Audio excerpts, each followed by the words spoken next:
Order the Buckingham Planning Commission meeting for November the 27th. Please stand as Commissioner Doyle will lead us in the invocation, and I'll be leading us in the Pledge of Allegiance. Let us pray. Lord, we're just so thankful for all the blessings that you bestow upon us. We ask you to be with us here tonight, Lord. Make the right decisions for our county. Bless each one who has participated here tonight, and be with us and when we leave to go home. We ask in Christ's name. Amen. Amen. I pledge allegiance to the flag of the United States of America and to the republic for which it stands, one nation, under God, indivisible, with liberty and justice for all. Thank you, Steve, for the invocation. That brings us to establish of a quorum. We have 6 of 8, so we do have a quorum tonight. Nikki, is there any changes to the agenda? No, sir, Mr. Chairman. All right, seeing none, do I have a motion to approve the agenda as presented? Motion to approve. Second. Any further discussion? All in favor, raise your right hand. All right, that passes. That brings us to approval of minutes. We have our October 16th, 2023 work session minutes. Did anyone have any changes? Yeah, I do have one change. Okay. I think it's on page 390, where I said it was 400 acres, but they were supposed to be in 128 acres. 125.28 is what I was supposedly said. Supervisor Allen, was that the 16th work session or the 23rd regular meeting? Uh-oh. See, I'd have to go back and look. Okay. We'll figure it All right. Seeing none, do I have a motion to approve as presented? Motion to approve. out. So moved. Okay. Second. All in favor, raise your right hand. All right, those approved. Changes to the regular meeting of October 23rd. Is that? Okay. No changes. Do I have a motion to approve as presented? Any further discussion? All in favor, raise your right hand. All right, they are approved. Nikki, that brings us to a public comment period. Do we have anyone signed up? Yes, sir. This evening we have 2. The first will be Donnie Dorier, followed by Kenda Hahnemann. Okay. Please come forward to the podium, state your full name, address. You have 3 minutes.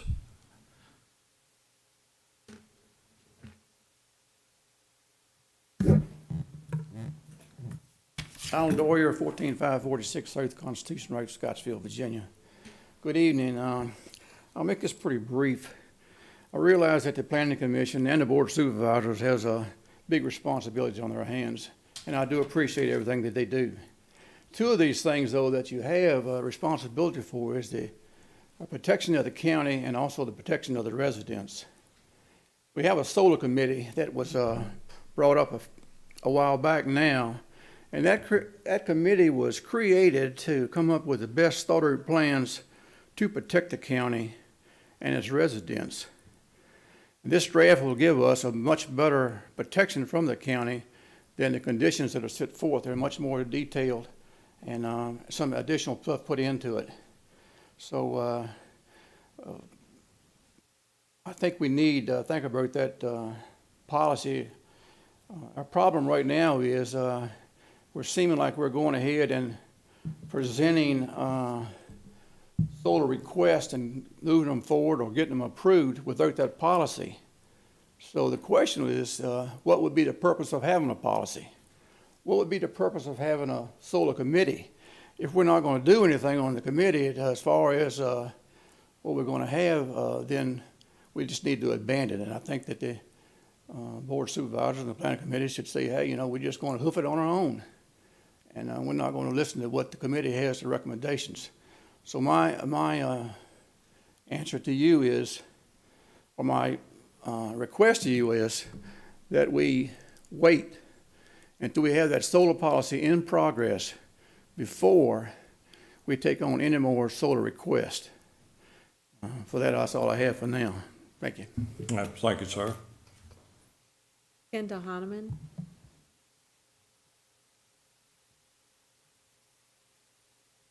Just for your reference, it is the 16th. This is 16th. Works. Okay, thank you, Yes, sir. ma'am. I want to take a look. Good evening. Kenda Hahnemann, 247 Rama Lane. I'm just going to read my letter to the editor for my comment, which was printed last week. 3 minutes for what? I just heard from my Board of Supervisor that public comments at the Buckingham Board of Supervisor meeting on Tuesday were inconsequential.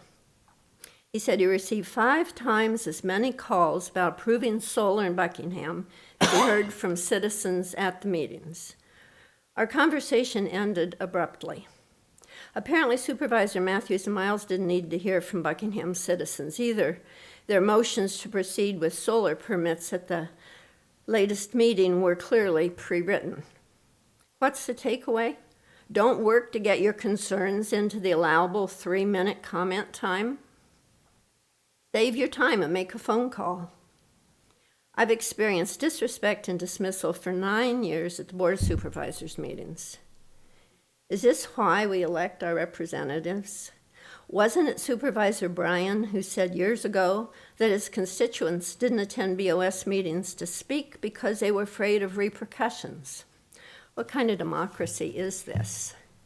Now, this was inspired by the Board of Supervisors meeting, but I don't see a lot of difference. I appreciate when you try to do your work, but it appears that you've already made up your minds before anybody says anything. So I'm looking forward to saving my time and energy and gasoline and not coming to these meetings anymore. And that's sad, because I think you need your public participation, and you are not encouraging it. And you'll hear that from everybody. Thank you. Thank you, ma'am. That's all, this public comment? Yes, sir. Okay, I'll close that. Now we'll move to old business, but prior to doing that, I have to turn the meeting over to Ashley, the vice chair, as I announced at the last meeting in October that I cannot participate in the first 2 applications, the solar farm as well as the cell tower. So with that, I'll turn it over to her capable hands.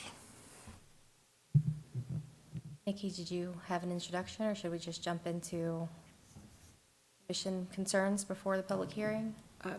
I do have just the information that I provided last month at the introduction, if you'd like for me to reiterate that this evening. Otherwise, it's up to you for the public hearing. Did any of the commissioners have any questions, or does the applicant have any information before we open public hearing?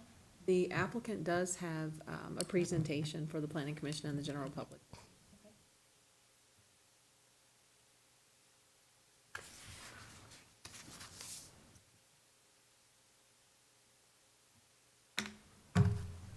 Good evening. Thank you all. My name's Charlie Alvis. I'm an attorney with the law firm of Williams Mullen in Charlottesville, here tonight on behalf of Verizon Wireless. I have Stuart Squire with me from GDN Sites, who is the engineer that helped with this site as well. So we have just a few slides I'd like to show you all. Can you all see these on your screens? Yes. Thank you. So this is just a very zoomed out aerial shot of where the precise location of where this proposed tower would be located. It's not far away from Route 20. You can see in the picture, you know, you've got Route 60, Route 15, Route 20, major thoroughfares through the county, 2 of which are reasonably served by current cell facilities, but this part of Route 20 is not. So that's really the takeaway theme of why this tower is being proposed, is to serve this stretch of Route 20, which is important for all sorts of reasons, from emergency services to people on the roads and just generally connecting the community. So we can go to the next slide. This is a zoomed in shot. So this is the driveway or the sort of existing road that's there on the parcel. The road with the numbers on it is Ranson Road, and so this is set back a bit off the road behind a wooded area there, and this is where the tower would be. We can move on. This is there's a couple slides that just show the site plans, which are in your materials. This one, it shows an overhead shot of the whole project. So on the left side of this page, it's more zoomed out. You can see that dark line. It's hard to see on this small screen, but that dark line is the road, and that dark square is where the compound area would be and where the tower would be. On the right side of this page, it's a little more zoomed in, so you see that the road, the access road, comes off from the main road and leads into the square, which would be fenced, and the tower would be inside that. This is just another picture of that square, more concentrated. You can see that it would be fenced. There'd be equipment inside the fenced area, and then the monopole tower would be right in the middle of that square, and that there's an area there at the end of the access road for service vehicles to turn around. This is just an elevation from the side, 199-foot tower proposed with a 4-foot lightning rod on top, a total of 199 feet. That does not require auxiliary lighting at the top for aviation. There would be room for Verizon and 5 additional carriers or other users. The area at the bottom would be completely fenced in.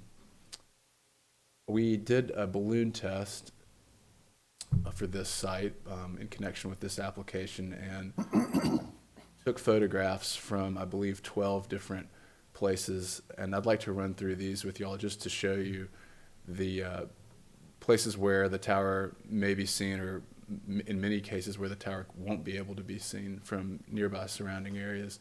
So this is from right near the site. You can see if in the top corner, the red dot with the yellow arrow showing the direction we're looking at toward the green dot. The green dot is where the tower would be. So this is obviously very close, and you can see what it would look like in a cleared area that's near the site. The next one is southwest, looking southwest from Ranson Road. Obviously, again, close. This is the access road to the site coming off of Ranson Road, and so you can see it over the trees there. This next one from Turner Lane, not visible, plenty of tree cover. This one is also not visible, looking west from Ranson Road. This one is from Route 20, further away, looking west, not visible from that area. Another one from Route 20, looking southwest, not visible from this distance. This is from the Barn Road in between Ranson's and Route 20. The balloon was visible. It's hard to see in this picture. There's a little end of this arrow, sort of near the dip in the tree line there. I think the balloon sort of barely poked over the tree line, or maybe it was visible through the top of the tree line. So this one is visible, but as you can see, it's fairly small impact from this vantage point. Another one from the same road, similar visibility, just barely poking over the treetop. A view looking south from Ranson Road, not visible from this picture. And looking southeast, further away on Ranson Road, this one, again, just poking over the tree line. And on this one, similar, almost from the same spot, but just a little bit further down the road, not visible here. And this last one is looking east from Spencer Road and not visible from this location. And that's all that I had prepared, but I'm happy to answer any questions that you all might have. Question, you said that the tower would be available to other carriers. Have you had any requests? I don't think we've had any requests at this point. I don't know the answer to that personally, but I think at this point it would be a little too early. We'd get the tower approved and built, and then. What's the likelihood? I mean, does that normally happen, or do people, or other companies do not like to take a second seat to the primary holder? I'm not sure I can give you a percentage on the likelihood, but I mean, yes, absolutely. Companies do want to co-locate because it's a lot cheaper and easier to go on somebody else's tower that works for your network rather than have to build your own. Yeah. Thank you. The other commissioners have questions? Yeah.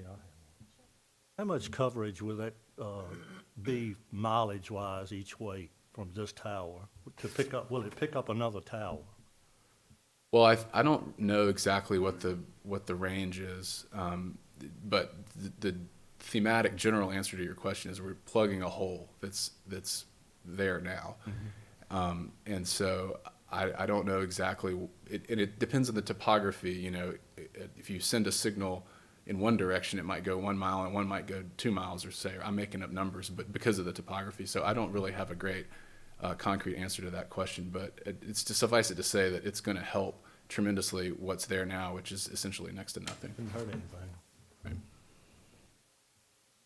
Anyone else? Long to public comment. Thank you. Thank you. Open the public comment. Nikki, do we have anyone signed up? There's no one signed up for the public hearing. Signed up. We will close the public comment. Further discussion or the pleasure of the commission? Would make a motion that we move this on to the board. We have a motion. Do we have a Second. Right hand. 5 yeses and 1 abstain. Next item up is public hearing for the Hudson Energy. Any commissioners have any questions, or the applicant have any input before we begin the public hearing?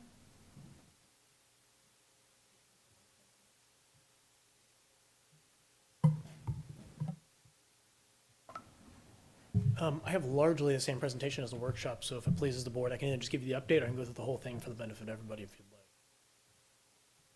like. Like to see it. Yep.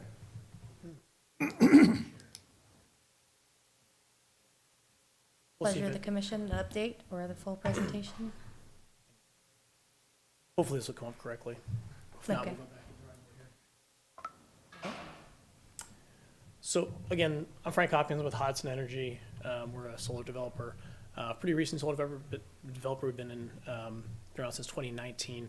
We have 3.5 gigawatts in our pipeline, but the members of our team are responsible for at least 2.5 gigawatts of solar being developed across the country. Go next slide. So again, my name is Frank Hopkins.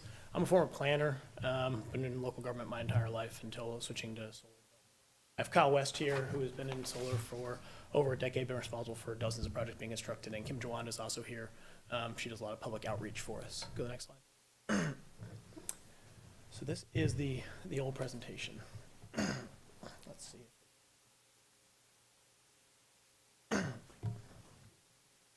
Have it here. So if you have, do you have it?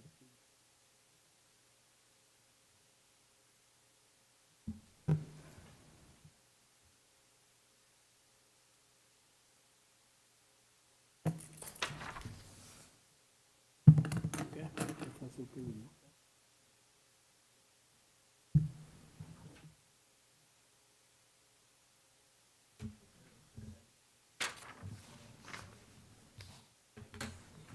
My apologies.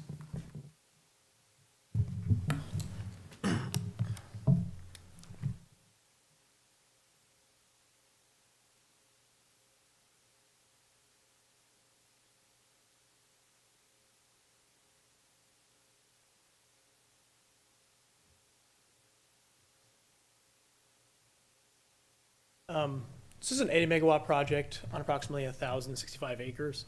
Last time, if you recall, you asked for some panels to be removed, and that is shown on this slide. We're down to 572 acres under panel. It was up at around 595, I believe, last time. A decrease down to about 45%, or 54%, I'm sorry, of the acreage being under panel. You can go to the next slide.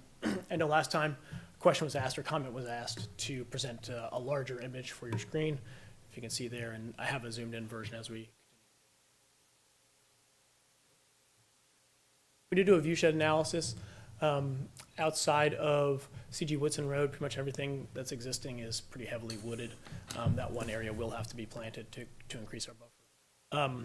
We are in excess of the setbacks required under ordinance, which is 50 feet, so we're at 75 feet with a 300-foot buffer from existing residences. Here's the area in question that had a lot of interest last time. You can see that we had some concerns from neighbors about the dog kennel, which we have buffered as if it was a house. It is in this section right here. We've also closed this entrance for access for construction, and we removed paneling in this area as well. So a lot of the comments that came out of the last meeting and public input has been incorporated into the plan. Go next slide. Here's the traffic entrances. You can see the stars denote where they are. The red square is actually just a structure. But the end of Sleepy Hollow Road was removed. It is left only as a emergency entrance. Go next slide. Here's some of the comments or the condition updates.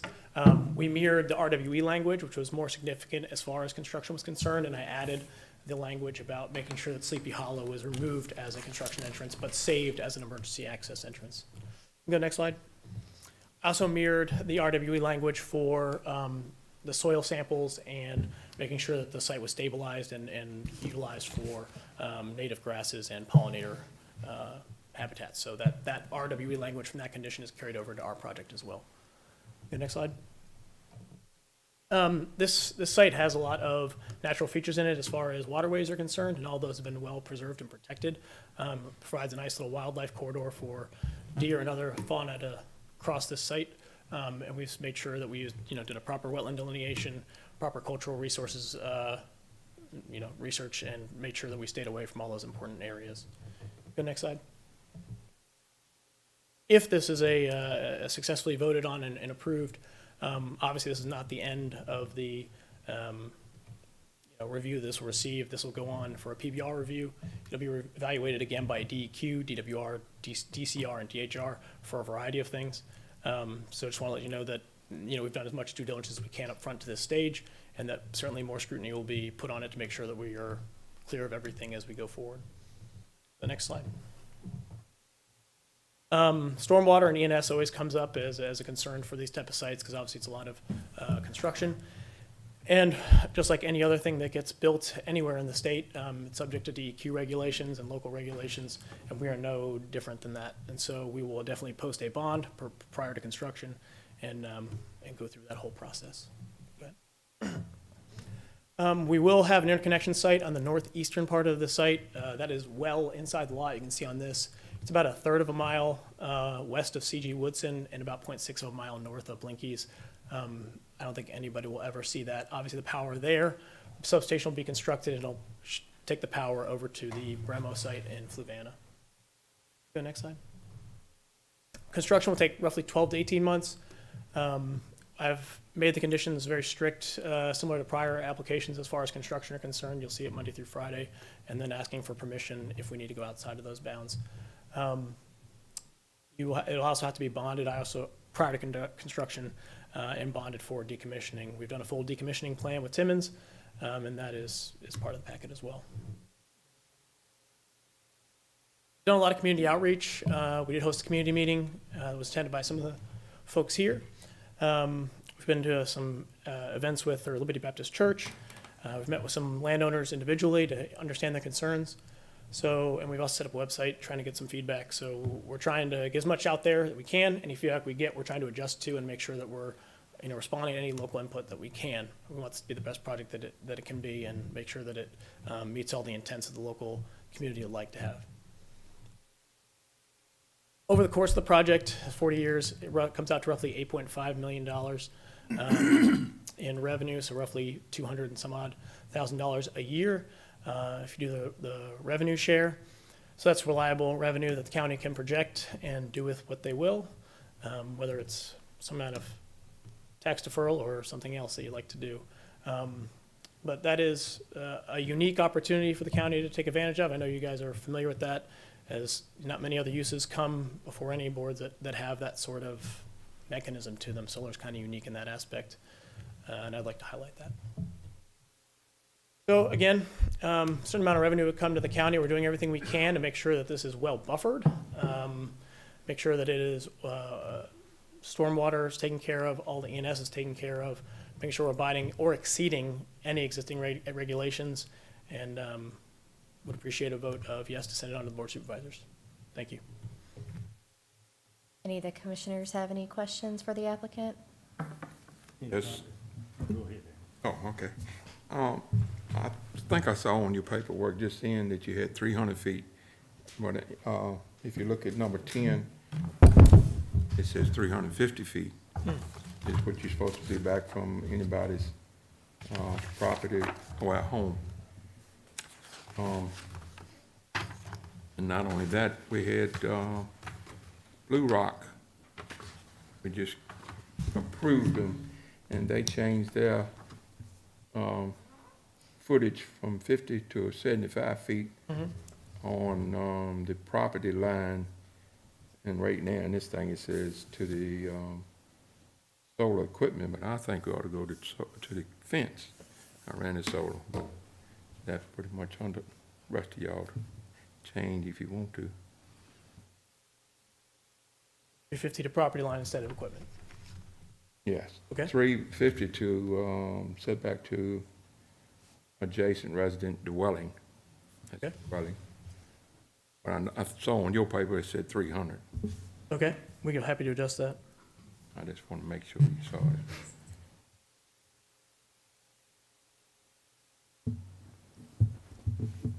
Excuse me, but with regard to the fence line, are you also adjusting that to 75 feet, or are you going to keep that at 50? We can do either. I'm fine with leaving it at 75 if that's, The only thing the reason I'm suggesting this is I think, I know this came up the last time, we have a solar committee, that committee has put out recommendations. They have not yet been approved, but my view of this is, if the county didn't want to change those conditions, they wouldn't have a solar committee looking at them. Sure. And this is twice now that I personally brought up the fact that the conditions that we're asking, that are in these projects are far less restringent, well, not far, but are less restringent than the ones, less restrictive than the ones that are in the draft. So as an example, and I do appreciate you going from 300 to 350, I saw that in Sure. your project, but Buckingham ultimately, I hope, if this thing ever gets approved, will require 500 feet. understood. All right, the 75-foot is in our plan.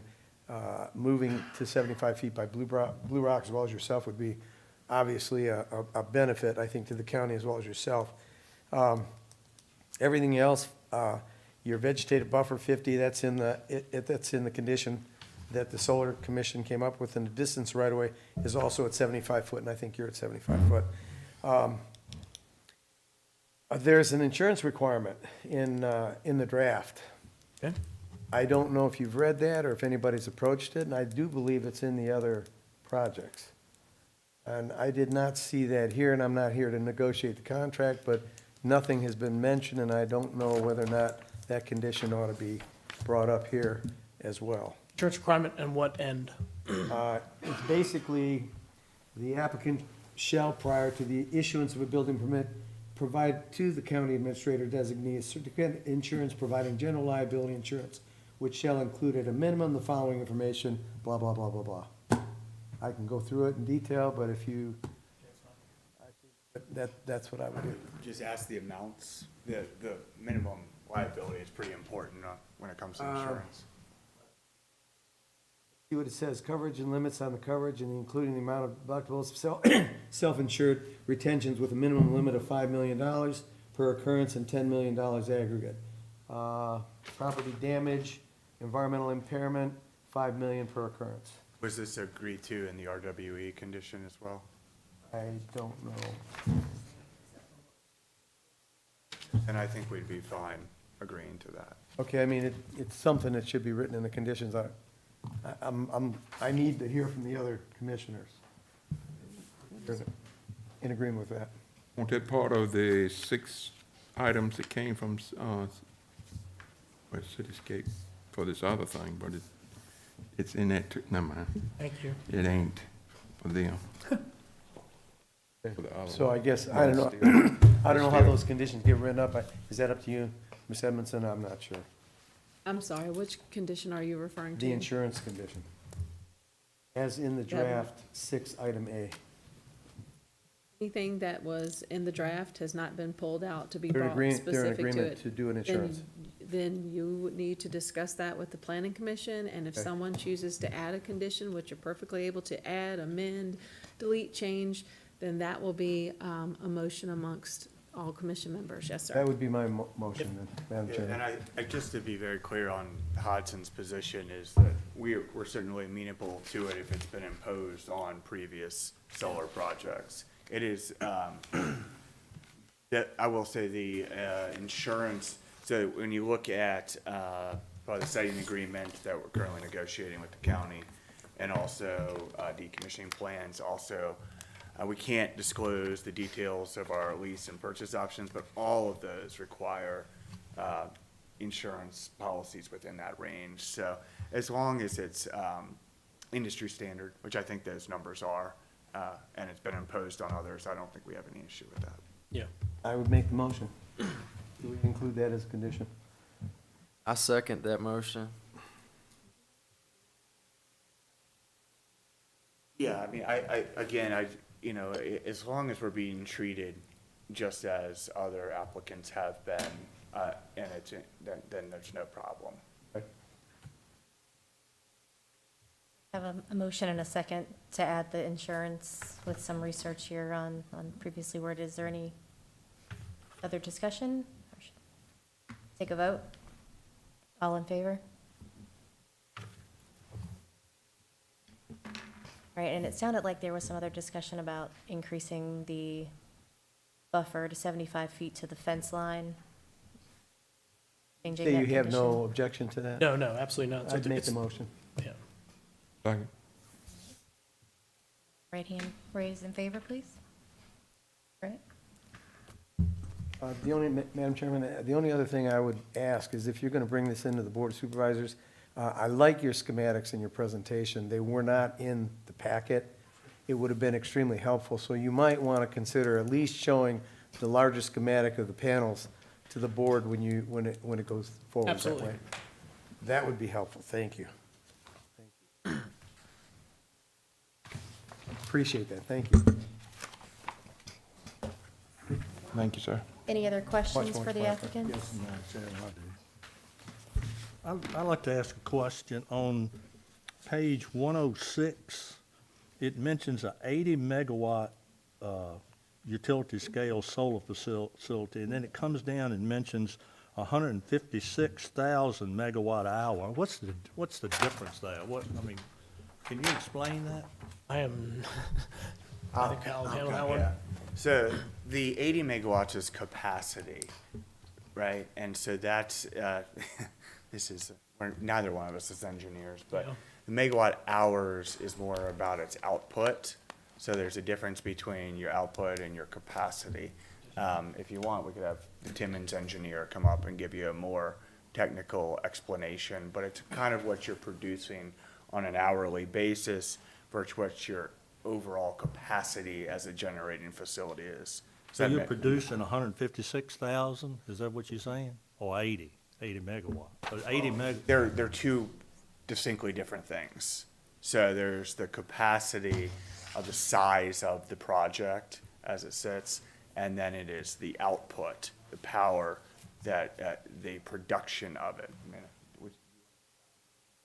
And if, for the record and for our note keeping, could you state your name for the record, Oh, I'm please? sorry, And for everyone. Kyle in West. attendance? Well, I'm a representative of Hudson Energy and was introduced in the presentation. Lillian Stickley from Timmins Group. So the 80 megawatts is what could is you get a little being, closer to the mic? yes, sorry.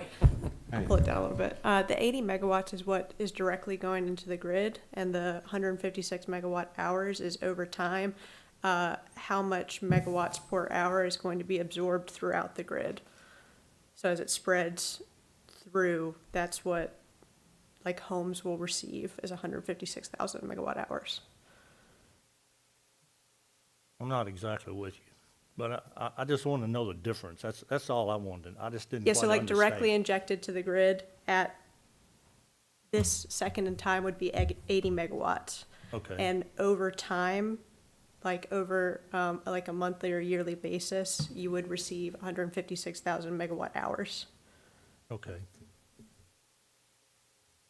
I see. Okay. I just didn't quite understand that.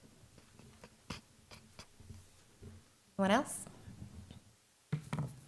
Excuse me, the decommissioning agreement, is that part of your packet too? Should be, yeah. Okay. I don't know that I saw the bond, I'm okay with that. I just don't know all the specifics on the decommissioning. I think it's standard. It's very standard. All right. And we hired Timmons for that very reason, because they're Okay. kind of the experts in that. All right. And there's a bond associated with that? Correct. And the other bond that you mentioned was associated with the landscape, correct? ENS, yes. That's good. Okay, thank you. Anyone else? One other quick one. With regard to the perfluoral alkyl film, you have none of that in your product, correct? The film that goes over the solar panel. What was it called again? Perfluoral alkyl film? I don't know if we have a condition for that. Okay, it's just prohibited, and I just need to know, the stuff that you're using is strictly silicone. Is it prohibited by ordinance? Well, it's prohibited, they don't want it here, I guess it's another pollutant. If that is something that is not in ordinance, but that you prefer, I think we should make a condition. Well, it's in the draft, so I guess we can make it a condition. I gotta find out where it's at here. I do need to just comment on here, it's, I'm learning now that this condition was not imposed on the RWE project as I thought it was. So we're not opposed to it, but I suppose what we'd ask is, and we can take it up with the board, that's fine. But the draft hasn't been codified by the county, that's why it's a draft, and this wasn't imposed on previous projects. We had no prior notices to review any of it either. So, we are happy to work with the county on conditions, but we are quickly agreeing to things that we had no notice of and that no other project has been asked to do.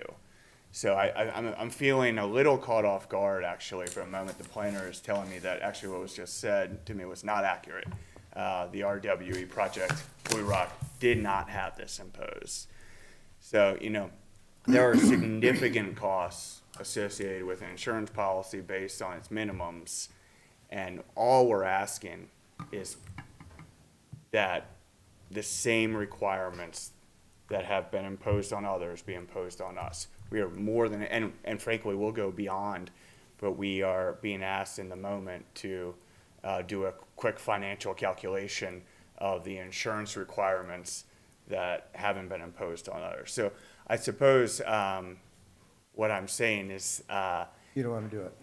no, I'm not saying that. I think the county should pass the draft policy and codify it as is a land use policy and what the planning commission and the protocol it should follow. That's actually kind of how the commission should adhere to its policy. There is no codified policy. We want to be a good neighbor, so we're trying to, in real time, adhere to the requests, but it's coming at us really quickly and has not been actually memorialized in any other way, nor was it given a heads up in any way to us. So I just would ask for acknowledgement of that. Madam Chair, first of all, I was told that it was in other projects. I have to admit, I did not see it personally. I was told it was there. Even if it's not, with regard to memorializing this draft, if you asked us to memorialize the draft before we approve this, that was my recommendation the last time around, but I don't think that's practical because we're having difficulty getting everybody to approve the draft. So the only thing I was asking is if we have a draft and we have a commission that the county has put together in order to come up with conditions, and these conditions are there, they must be there for a reason. So, good neighbor or otherwise, what I'm suggesting is that we at least abide by some of the minimums that are in this draft. And that is one of the minimums in the draft. So if you're in agreement with it, then motion still stands. Was the draft document available to the planning commission when the Blue Rock project came through? I got mine afterward. How about the rest of I'm Did- sure excuse it was me, available. just to give some background to the draft policy, the draft policy has been reviewed by the Board of Supervisors, who had then created a solar draft committee. The solar policy has not been brought to the Planning Commission because the Board of Supervisors has not asked or tasked the Planning Commission with review of the solar policy and their recommendation for said policy. So this policy has been in the packets of the Board of Supervisors meetings a couple of times in this year of 2023, but it has not been brought as a task to the Planning Commission by the Board of Supervisors. I think as a commission, we feel the same sentiment that you feel with things coming at you quickly, and as have these solar projects been coming at us quickly. So we are trying to keep up with being a good neighbor to our citizens as well, based on comments that we hear as well, so. And we want to. The only issue, I suppose, I'm standing here trying to react to what the implications of the insurance minimums are on the project. I think in all likelihood, we're fine with them. Right. And if you all want to keep the vote that you just had, I think it's fine, and then we can address it with the board if we realize something. It's just, I just wanted to express on the record that we were kind of caught off guard a little bit, that's all. And I'll acknowledge this, and I appreciate that. But as far as, Madam Chairman, my motion still stands. Well, we have had the motion, we've had the second and the vote, so if we are to approve to the Board of Supervisors, our conditions, our suggestions, ultimately, they have purview of the solar policy, so that is something that you could take up with them in final approval. So if we are able to move on, if there's any other questions? Now, will we vote on this tonight, or would the Board of Supervisors need to approve this policy before we vote on this, right? Well, I think we ought to put it on hold till we get this policy worked out with the Board of Supervisors. That's my motion, but we got another motion on the table. No, Well, we've your done that discussion is vote. fine, and that was Madam Chair, I'm sorry, but that was the recommendation that, in fact, I was the one that made that recommendation last time around, and I was told, we can't stand in the way of these projects because this is still a draft. So, in view of that, I make the motion, I made the motion for the condition. I totally appreciate what you're saying. I think we ought to have a finalized policy. Problem is, they're not moving very fast on it, and it's making it difficult for us to move these projects, which I think in some cases are beneficial to the county. It's making them difficult for us to move on. I appreciate that. I guess I would say, we're gonna use safe panels regardless. There's no intent to use panels that are unsafe, right? So if there's a policy or not, I don't think the end product of what you're going to receive is gonna change. Well, I don't feel comfortable voting until we have, the Board of Supervisors wanted the policy, they have two supervisors, a lot of people on this committee, and now they didn't do anything, but we need to get something back from them before we can pass any. I feel like the way I feel about it. I'll also make the same comment I made earlier. If the Board of Supervisors has been sitting with the draft policy and has not taken action, yet action has been taken by the Commission and the Board of Supervisors while it was a pending policy, then we are not being treated the same way as previous applicants. This would be an exception made on us, which I completely understand. Well, I think the path that the commissioners have proposed by implementing conditions that reflect the policy is exactly what the Planning Commission should do because the Board of Supervisors is being slow. That makes total sense. As far as delaying us and not delaying the previous project under the exact same circumstances, I'm having trouble reconciling that. So let's table this part of the discussion for now. On the agenda for tonight is the public hearing, so we're gonna move along to that for now. Nikki, I'll open the public hearing. Do we have anyone signed up to speak? We do. There are 9 individuals signed up to speak, and the first one is Frank Hopkins. I signed up on it. Okay. So no. Sorry. Okay. I just did. And then, it also is another representative of Hudson Energy, Kim Jawan. No problem. Then our next speaker will be Kelly Jones Snoddy, followed by Thomas Flippin. I will have each speaker give your name and address as part of your opening, and you'll have 3 minutes. Can you hear me? All right. Good evening, Madam Chair, members of the board.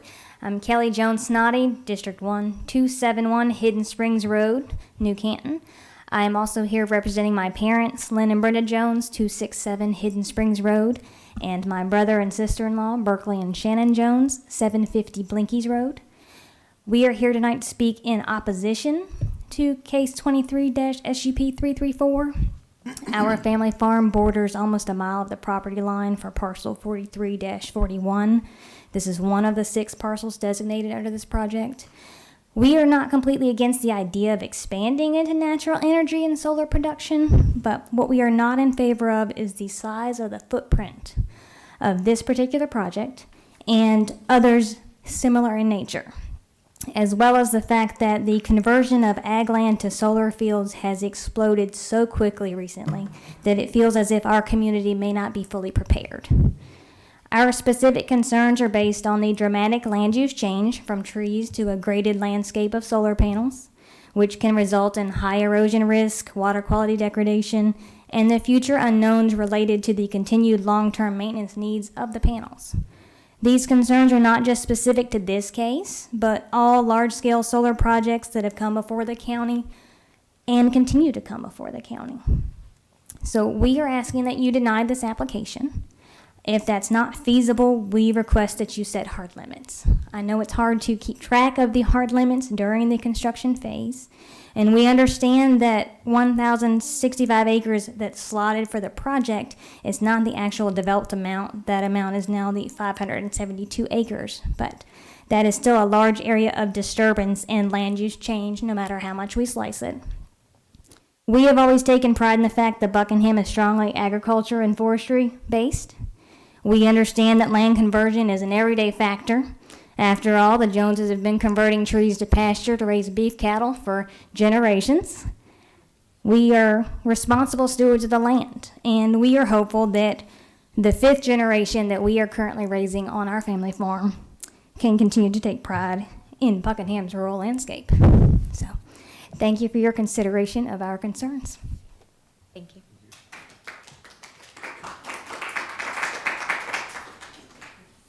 Thomas Flippin.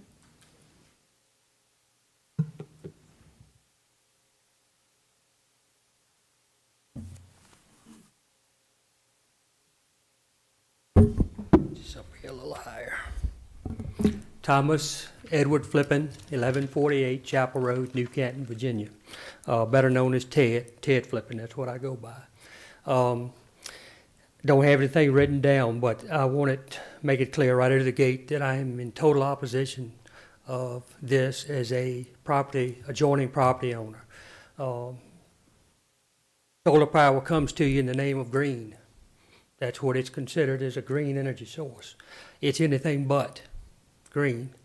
When you come in and clear cut hundreds of acres of land with equipment that uses fossil fuels or a derivative of fossil fuels, every piece of equipment there will use some type of fossil fuel.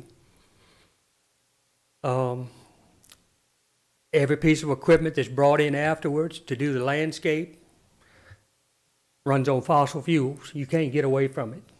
Green went out of the door a long time ago with this. The only color green left now is the money that lines the pockets of those that are involved. That's what the green is now. So that's all I have to say, other than a question. What does this benefit me and my neighbors? What will it do for us? Thank you.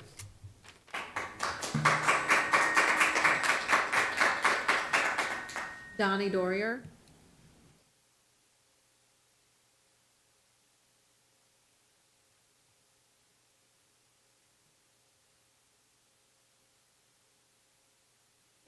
Donald Dwyer, 14546 South Constitution Road, Scottsville. The discussion was before me. I was kind of throwing a monkey wrench in the whole thing I was going to talk about. I know the board is, the planning commission itself is back and forth on starting to try to change some conditions with the upcoming solar project, and still disregarding a solar policy that we're trying to get implemented. I don't quite understand exactly what's going on. I understand the gentleman here that's talking about, hey, you put conditions on Blue Rock, you should put conditions on us. I agree with that, with the exceptions of, I don't think Blue Rock should have been accepted. That's my personal opinion. Blue Rock should have never been in there. Blue Rock should have been waited till the policy was taken into effect before they got it done. But it didn't happen. Now, these gentlemen come along, they want to be in there. I understand that. But somewhere along the line, we got to have standards. We got to have some kind of a policy that puts safeguards in there to protect the county and protect the residents of this county. Now, these conditions that we have here now, if we can run through them quick, and I got to talk fast, it's 29 conditions. In the solar draft, it's 13 pages. 13 pages of detailed coverage of gray areas and also additional protection to the county. And item 10, you know, they showed a 350 foot setback. In the draft, we got that 500 feet. And 11A of their policy, they're showing a 50-foot setback. We've changed that to 100 foot. Streams, they show 50 feet. We changed that to 100 feet. We're working on slopes and grading. We're working on solar technology. We're changing some language on the erosion part of the stuff. And we talked about the insurance a minute ago, and you know, they're kind of are blindsided by that. But we have that in that draft. And that's our draft. That's the draft that Buckingham should adopt and say, hey, this is what we want, and you know, and you need to do that. I don't think it's early reason for them to do that, but we need this policy first. So I'm asking, you know, I talked to Mr. Well, I didn't talk to Mr. Carter, but I emailed Mr. Carter twice. Once on the 14th of November, and again today. And as yet, I've still not got a reply from him of what the status of this thing here. But I'm still asking you to put this thing on hold, wait until it's been approved by the solar panel. I think if you go forward with it and vote it on through, then you're not really protecting the county and the citizens of the county. I think you're looking at more for the solar company itself. So that's kind of in y'all's decision of what y'all want to do. Thank you.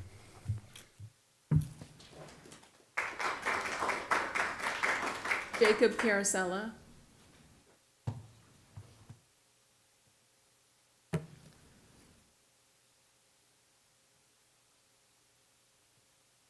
Good evening, Commissioners. My name is Jacob Carosella, and I'm a lifelong Virginian from Williamsburg, here representing Energy Right. We're a nonprofit that travels the state, educating rural localities on the best practices of energy projects, renewable energy projects, non-renewable energy projects. We believe in all of the above strategies, the best approach to ensure we have a sustainable and reliable grid for my generation and generations after me. Counties are facing, it's no secret, counties are facing challenges in determining the role of solar energy and land use. But I will say Energy Right definitely shares your high standards for solar development. A smart solar project needs a top-tier developer with a plan ensuring that community safety is of utmost importance. From our perspective, however, the rights of a landowner to make responsible use of their property is also an integral component. Like I said, it's no secret we're facing these challenges throughout the state and throughout the country. And I will say and add that there's a real possibility that the state may make a new decision with how we will implement these projects throughout the Commonwealth. However, we believe that these decisions require the attention of local leaders who possess a better understanding of their localities. And I just want to urge you to make the thoughtful recommendations in light of this, as these financial opportunities may not look the same following a General Assembly session. Collaboratively addressing concerns ensures good projects thrive while safeguarding the local interest.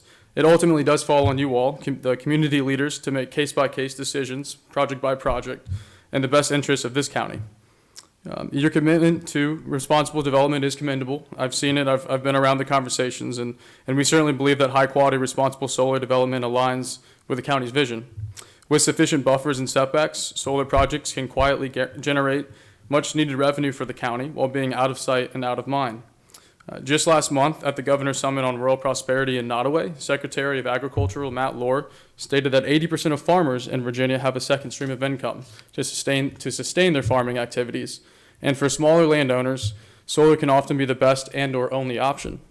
Although economic development is separate from the land use decisions, we do want to note that solar projects offer valuable tax benefits to localities, significant relief to taxpayers, and new opportunities for local businesses.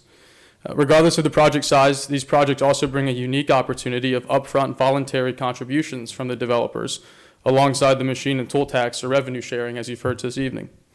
These funds could help with essential county services, such as first responders, schools, or even reduce the taxes on all landowners as a benefit. We've seen that happen in Charlotte County this year. In closing, I do encourage you to take into account the property rights of landowners, of these farmers, not being forced to put these projects on their property. It's their choice.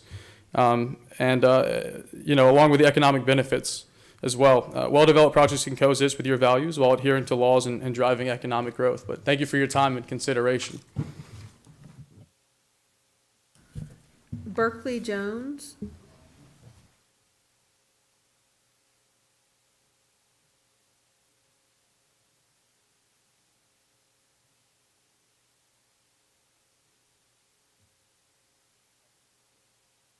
Berkeley Jones, 750 Blinkies Road. Ted and Kelly pretty much covered it, but yeah, I'm not along with it. It's several neighbors that joined me too up the road. They couldn't make it, and they're right along with us. We're not for it. Thank y'all. And the next slot I have actually has two names in it. It's Walter and Teresa Pines. Did you both want to speak or just?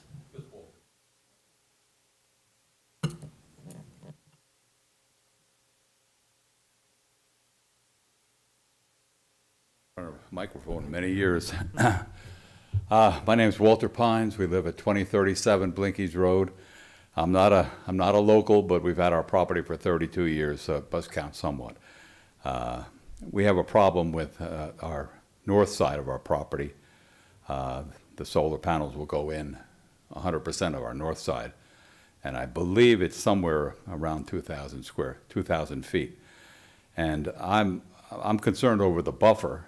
Because there are buffers and there are buffers. I'd like to know exactly what they're going to plant because we're into horticulture. I'd like to be able to see 75 feet of nothing. I don't want to see the solar panels at all.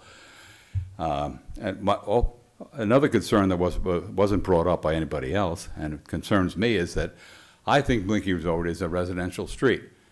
Solar panels don't belong there. They belong off a dirt road in the middle of Glenmore or somewhere where nobody wants to be. It doesn't belong on Blinkies Road.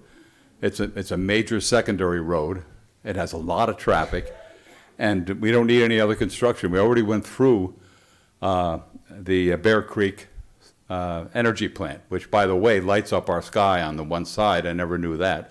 So we can't see the stars the way we used to. And it may seem insignificant, but at my age, it's very significant.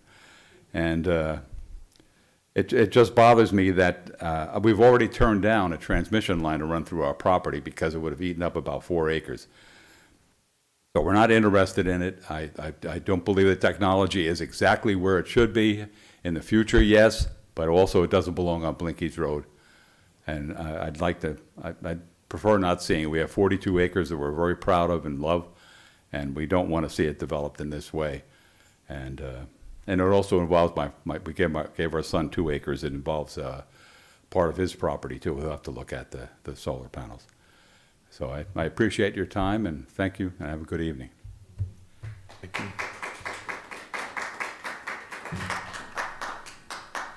Douglas Oliver.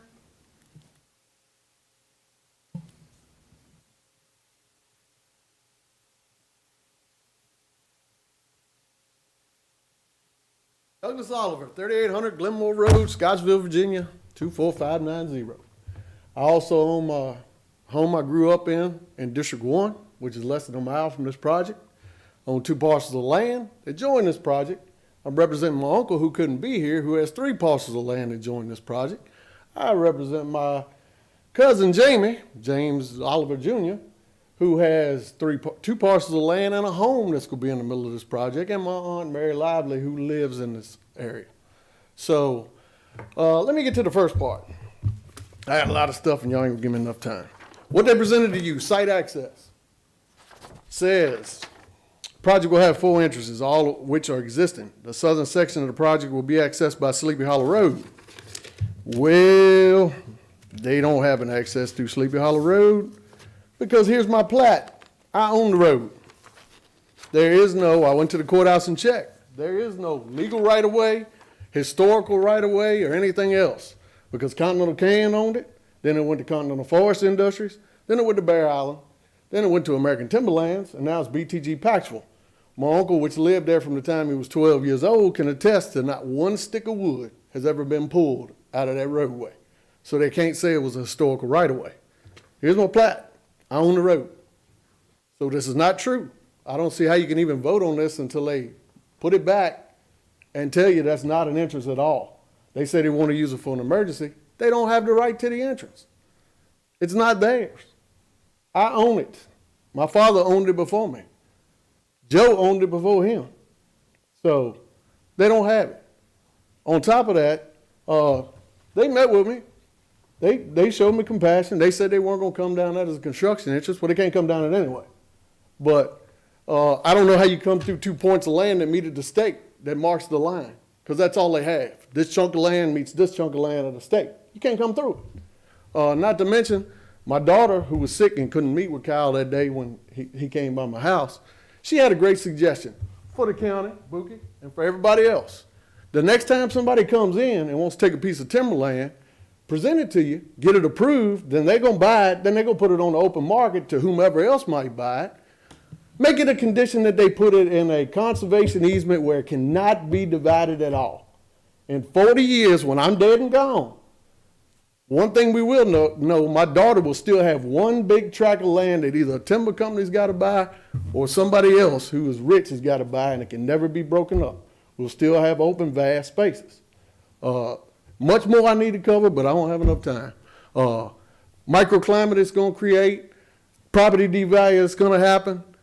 Totally, unequivocally against it, but I can show you my deed. I don't know how you can vote on anything when what they submitted to you, they don't have the right to. Thank you.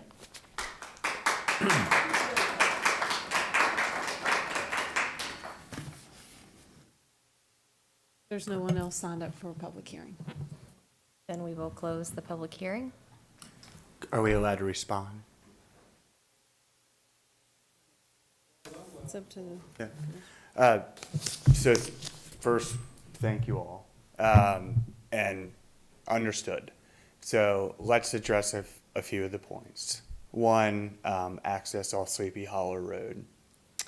If in fact, I don't know if it's a non-exclusive or an exclusive easement. If there's an exclusive easement, then the gentleman's correct. If it's a non-exclusive easement, then I don't know. I think that either way, impose a condition on us that just disallows the access entirely. You know, that's fine. We've tried to pull it back, and we only kept emergency access for the sake of everyone's safety. And we've tried to amend the condition to satisfy the requests of the community. If we didn't go far enough, we only left it as an emergency access for safety. So impose another condition on us. Now, completely fine. In regard to the conservation easement idea, I think it's a wonderful idea. We cannot obviously put a conservation easement on land that we lease, which is the northern parcel. But to the gentleman's point, we do have a purchase option on the southern parcel. The impact to us would be significant. It's called the residual value of land. So if you're going to hold land for some time and then you have no monetary, realization at the end, you're losing a lot of money. So why don't we meet in the middle? Why don't we put a 50-acre perimeter around that Sleepy Hollow area in conservation easement. Impose a condition on us to do that. That's fine. That's a balance that tries to, show that we are trying to hear the community. We have held community meetings. We've done door knocking. Some of the people here that just spoke, we knocked on their door, we talked with them. We didn't hear some of these objections. Some of these folks did not show at the community meeting. We have made a concerted effort to get out into the community. We are trying to do what's been asked of us. We're trying to adhere to things that are in a draft policy. We are going and door knocking. We're creating websites.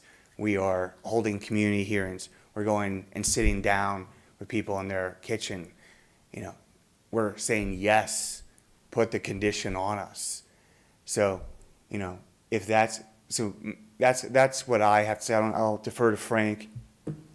But yes, Sleepy Hollow Road, if nobody wants an emergency access, and if there's some question about the rights of access, I didn't look at the plat, and easements are complicated, then impose it. And then in regard to conservation easement, please think about, the cost benefit. Let's benefit the community, but also keep in mind the cost to us. Putting that entire tract of land in a conservation easement would be significant, and I would ask you if you would do that to another use that wasn't solar. So with that, I'll turn it over to Frank. The only thing I wanted to add was on the Sleepy Hollow access, when I spoke to Mr. Oliver at the community meeting, he had a specific concern about fire in the kind of gully near that area, and I left that in there specifically for that reason, so I'm happy to exclude it. Commission discussion or questions? Totally confused. I don't know what's what anymore. I have no idea what the plan looks like, given all the conversations going on. We've got conditions in a draft. We've got conditions that somehow have gotten into this motion, the motions we've made. I've got people out here saying basically we've got a plan that includes an easement that doesn't exist. I'm at this point, I gotta be honest with you, I'm completely lost. And right now, I'm not in any position to say I agree or disagree with this project because I don't even know what the project is anymore. I have to apologize, but I really don't. I'd just like to get this policy procedure taken care of tonight. We need to turn it back over to the Board of Supervisors and have our policies lined up, what we want to have before we vote on anything else, where it's a yay or nay. We need to have this policy in place. And that's the only thing I'm concerned with right now. I couldn't vote. I don't think I could vote right now because we don't have all the facts. So that's the way I feel. Anyone else? Well, you want to wait and not do anything until the board goes back over and decides whether they're going to approve the policy or not? Adopts the policy. Right now, they're not wanting to, but, Put it on hold. put it on hold with the changes, like it's 75 foot, is what you're talking about, or the hold on the insurance, or what part were you The whole thing. want the whole thing? But I mean, the changes is what I was talking about. What changes would you not like to see? The changes are okay, but what Pete brought up, but just doing what we need to do with the policy is my problem. Supervisor Allen, I didn't understand that comment. Did you say that the board does not really want to address the policy? Is that what the problem is? It doesn't seem like you're ready to vote for making the policy true yet, They've worked on the policy, they've made some changes to the policy. As far as approving it, it hasn't been 100% yes. Mr. Chairman, can I speak for this?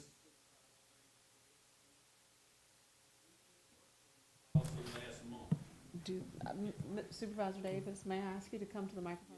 Yes, please. Thank you. Thank you.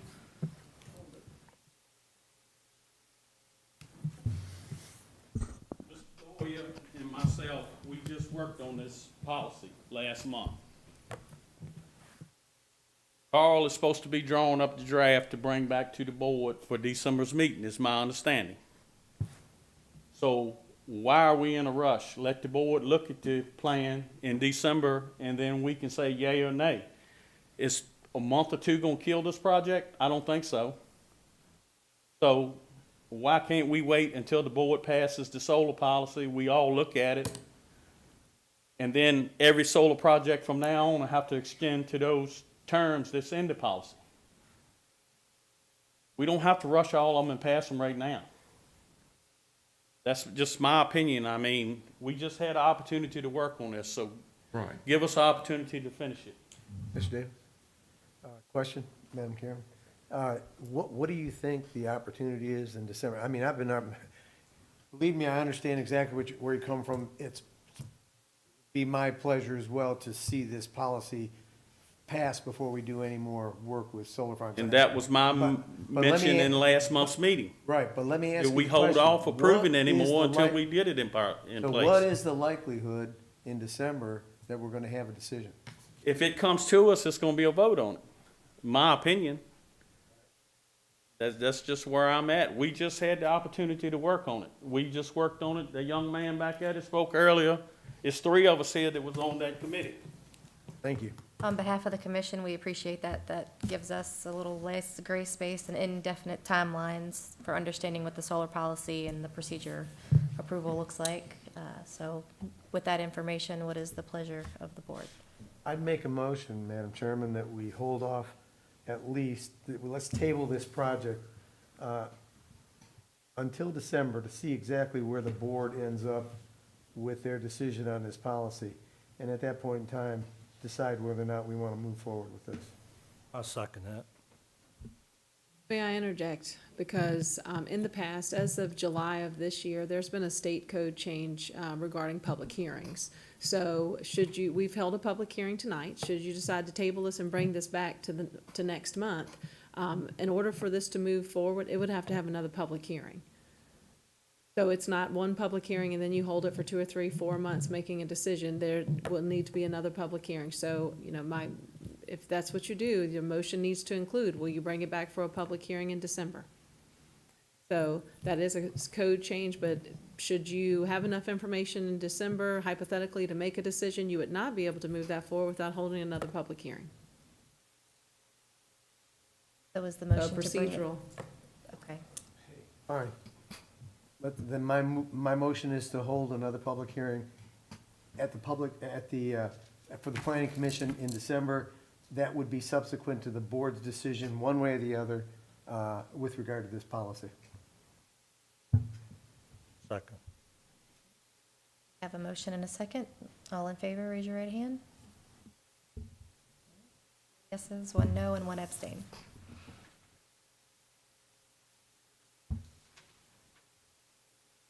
That takes us back to item 3 of old business, and I will turn the meeting back over to Chairman Bickford.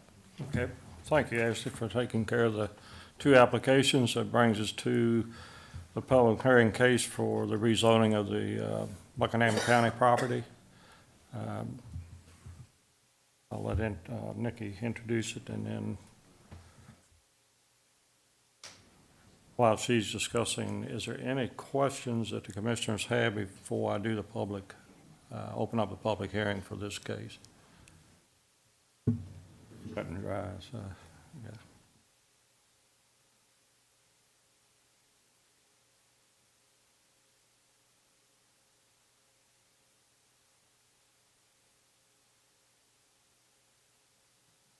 I apologize. I think you're waiting for me in the next case for public hearing. So Yeah, I sorry, didn't know if Mr. Chairman. anybody, we were waiting for you, see if anybody had signed up for this application. There is no one signed up for the public hearing for case ZMA 335 for Buckingham County. Okay, seeing none, I'll turn it back over to the commission with pleasure. We're doing a text of zoning amendment, excuse me. Move that we put this in front of the board of supervisors. Yes, second. I have a motion to, and a second to move this forward. Any further discussion? All in favor, raise your right hand. All right, that does move forward. I think that brings us to our new business. Yes, sir, Mr. Quick Chairman. Permits LLC, CNS Retreat. Yes. The next case before you is an introduction, 23 SUP 336, landowner CNS Retreats LLC, and the applicant is Lynn Plant of Quick Permits LLC. Property information, tax map 16, parcel 61, contains approximately 245.57 acres, and it is at 145857 South Constitution Route, Scottsville, Virginia, in the Slate River Magisterial District. The applicant this evening wishes to obtain a special use permit to construct a mechanical equipment shed to house and protect maintenance equipment. The applicant is asking the planning commission to schedule a public hearing for this request. This property is zoned A1, and a special use permit 18 SUP 261 was approved November 13th, 2018 by the Board of Supervisors for the construction and operation of a private corporate retreat. A copy of that file is attached to this information. The written narrative contained in the application for the existing approved special use permit contains specific information regarding the number of buildings to be constructed under the request of the special use permit. All of the structures included in that request have been built. The building requested in the new application, 23 SUP 336, constitutes this new request, and it is not included in the parameters of 18 SUP 261, and further supports the use and activities of the private corporate retreat. Zoning ordinance states a non-conforming use of property or a conforming use, the requirements for which are changed by this ordinance, shall comply with the requirements of this ordinance before it is expanded or enlarged, or additional buildings or structures may be constructed or carried out to support that use. The conversations for the construction of this new building began late 2022, with a follow-up meeting to discuss necessary steps forward. Mr. Waltman sent an SUP application to be reviewed on January 4th, 2023, and I responded on January 12th, 2023, informing him that the application was incomplete. The discussion started again when a zoning building permit application was received September 6, 2023, from Lynn Plant of Quick Permits LLC. Once again, this request required a SUP application to move forward. And the zoning ordinance, of course, does not allow a private corporate retreat and those uses and activities therein as a permitted use. There are 10 conditions attached to this request. The applicant's not here, but they did, in their application, fill out the notarized form to have John Waltman speak as on behalf of Lynn Plant this evening. Would it be the pleasure of the Planning Commission to schedule a public hearing for this request, and if so, December 18th, 2023 at 6 p.m.? I'll make a motion that we make it public hearing. Second on that. Okay, any discussion at all? Seeing none, all in favor, raise your right hand. Okay, that'll move forward to public hearing in December. Okay. Nick, that brings us to your reports. This evening, I do not have any reports. I will state that, there's been a lot of discussion regarding the solar draft policy, and it is exactly that. It is a solar draft policy that I will reiterate. Planning Commission has not been tasked. I do, however, understand respectfully to each member of the Planning Commission that you are looking for guidance to understand exactly, the best usage of property in this particular state. The Solar Committee is working diligently to have a report back to the Board of Supervisors with those requested changes and amendments as they saw fit, and of course, an ultimate decision by the Board of Supervisors, but it is not in place or effective as of yet, as it has not been adopted. So I just will throw that at you. After all the discussion with the cases, I just kind of wanted to go over a little bit what's left here tonight. There will be a case moving forward with a recommendation of approval by the Planning Commission, and that is for the Verizon Wireless Tower at Ransom Road. The public hearing, which was held tonight for case 23 SUP 334, that is the Hodson Energy, Mountain Pine Arvonia, and Mountain Pine Arvonia 2 LLC. There will be another public hearing held December 18th, 2023. The public hearing that was held tonight for ZMA 335 Buckingham County, that will move forward as a recommendation for approval to the Board of Supervisors. And then the introduction for CNS retreats, that will be an additional public hearing, December 18th, 2023. So it's been a lot of discussion. I just want to make sure, as your zoning administrator, that I have captured all of the motions and actions that have been made this evening, so. December 18th is our next PC meeting? That's the PC meeting and the work session rolled The in work one. session, We'll, right. we'll hold the the planning commission meeting first, excuse me, and then the, work session will be held directly after that. So it'll be a 2-in-1, everyone. Right, and that's the 18th, correct? Yes, sir. It'll be a long night, yeah. Just before Santa Claus comes. Yeah. All right. Any commission matters, concerns you want to voice at this time? So, depending on how the vote with the board shakes out, I see some value in potentially adding an action item to the work session and maybe having someone from the board here to clarify their position. But again, on their solar policy. But I don't know if that's premature since we don't know how their vote is going to go or what work is yet to be done. Our meeting will be on the 11th. All right. Mr. Chairman? Yes, sir. In regard to the request, by the way, excellent request. You know, when we get along far enough into this comprehensive plan, it's concerning me because I really said, and I said it before, I really think we need to consider zoning specific areas for solar. And that would help eliminate a lot of this problem. But the other thing, and I really think there ought to be a board member somewhere listening, because if we don't have a solar policy, and I've said this before, we are gonna continue to run into these problems, they're consternations. We're not gonna be able to make a clear decision. It's difficult for us. Land use is land use. You can use that land any way you want. But the problem is, we don't have a set of policies that we can actually put our hand on and say, yeah, this is okay, or this is not okay. I know a lot of things are not black and white that way, but in this case, it's causing issues where we have these continuing meetings and we're not moving anything forward. Yeah, I understand your concern. I have to be careful because I'm in the middle of an application. But what they were trying to say, I'll try to keep it brief. I'm not going to get into a lot of detail. Is they just wanted to be, in this situation, just wanted to be treated like the other applicants. I understand what you're saying, but it's just like Nikki said, that is a draft at this moment. It is not policy. Board has indicated they wanted us to follow the conditions, setbacks, everything that were flowed through from the one on Bridgeport Road. And that's what we had been doing. They have in the draft, I agree with you, and they had made some changes, and I'm not opposed to what some of the changes were. But at this point, it has not been approved by the Board of Supervisors, so. Now, when they do, if they do approve it on the next meeting, then yes. But if they do not, and that timeline for us as a commission, I think there's too many people concerned with basing everything we do off of policy. But if they do not approve a policy next month and that is still undefined, we still have to make progress. So Right. do we have to just treat it as the solar policy just doesn't exist, like, with our Well, blinders on? in the application tonight, y'all took some of the conditions from the draft, and they, for the most part, agreed to them. Right.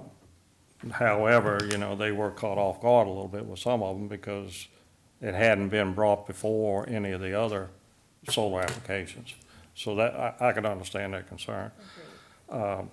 What we might do, and I'm gonna throw this out to the commission, because we've got an extra public hearing now, maybe this work session, especially if we're gonna wait to see what the decision is of the board on the policy, and then maybe having someone from the board come here to explain it, we're gonna be pushing ourselves back pretty late. Do you think it might be a good idea just to do the regular session and postpone the work session until January, just pick back up in January? I'm putting it out there, I can see it being a long night. I'm okay with that. So, So December 18th will just be the regular planning commission meeting. We will. Well, we'll have to vote on it, but that was my suggestion, because I can see we now have an extra public hearing that we did not plan, or didn't have scheduled, I should say. And if then we also have representatives from the Board of Supervisors to come and explain the policy, if they pass it, I can see us getting a pretty late night here, so if we're gonna do that, we have to take a vote. I'll move that we hold the work session in January and just have a regular session December 18th. All right, I have a motion, to have a second? I'll second. All right, the motion is that we just have a regular scheduled meeting on December 18th, and we'll just not have the work session, Oh, skip your work session. skip the work session. Ooh. Okay, all in favor, raise your right hand. All right, so just let Mr. Fortune know that we will not have a December work session for the comprehensive plan. Any other concerns or anything before we close? I just want to thank Ashley for taking care of those. You did a great job on the first two applications. So with that, do I have a motion to adjourn? So moved. All right, all in favor, raise your right hand. We are adjourned.